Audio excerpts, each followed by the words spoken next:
ইন্নাল হামদুলিল্লাহ ওয়াসসালাতু ওয়াসসালামু আলা মুহাম্মাদ ইবনে আবদুল্লাহ আম্মা বাদ। আরেকটি জরুরি প্রশ্ন সামনে আসছে। বিষয়টি হচ্ছে, গোস্ত দিয়ে কুরবানির যারা গোস্ত বানিয়ে দিবে কসাইদের পারিশ্রমিক দেওয়া যাবে কিনা। কিতাবের মধ্যে আসছে আল বাহরুর রায়েকের মধ্যে এবং অন্যান্য ফতোয়ার কিতাবে আসছে, ওয়ালা ইউতি উজরাতাল জাজ্জারি মিনহা, কুরবানির গোশতের মাধ্যমে কারো কোনো পারিশ্রমিক দেওয়া যাবে না। এই পারিশ্রমিক যদি কুরবানির গোশতের মাধ্যমে দেওয়া হয় তাহলে কুরবানি গ্রহণযোগ্য হবে না, কুরবানি নষ্ট হয়ে যাবে।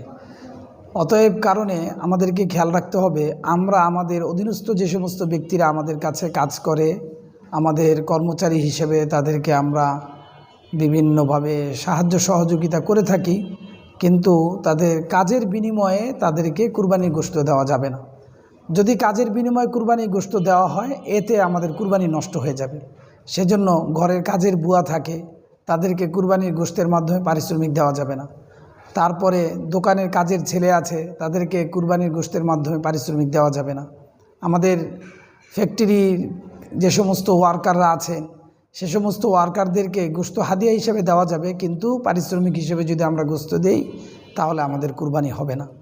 সেজন্য আমরা খেয়াল রাখব, আমাদের অধীনস্থ যে সমস্ত ব্যক্তিরা আছেন যারা আমাদের কাছে কাজকর্মে লিপ্ত থাকেন, আমাদের ব্যবসা বাণিজ্য ইত্যাদির দায়িত্ব পালন করে থাকেন, তাদেরকে আমরা কুরবানির গোশত হাদিয়া হিসেবে দিতে পারবো, কিন্তু আমরা পারিশ্রমিক হিসেবে তাদেরকে দিতে পারবো না। এমনকি যারা কসাই কাজ হিসেবে কুরবানির গোশত বানিয়ে দেয় তাদেরকে শেষে দেখা যায় 2-1 কেজি গোশত হাদিয়া দেওয়া হয়।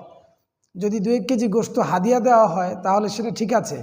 আর যদি পারিশ্রমিক হিসেবে চিন্তা করা হয়, যেমন একটা লোককে কমপক্ষে 2000 টাকা দেওয়া লাগে, আচ্ছা 2 কেজি গোশত দিয়ে দিলাম এবং 1000 টাকা দিয়ে দিলাম, তাহলে কেমন জানি অর্ধেক গোশতের মাধ্যমে পারিশ্রমিক দেওয়া হলো আর অর্ধেক টাকার মাধ্যমে দেওয়া হলো।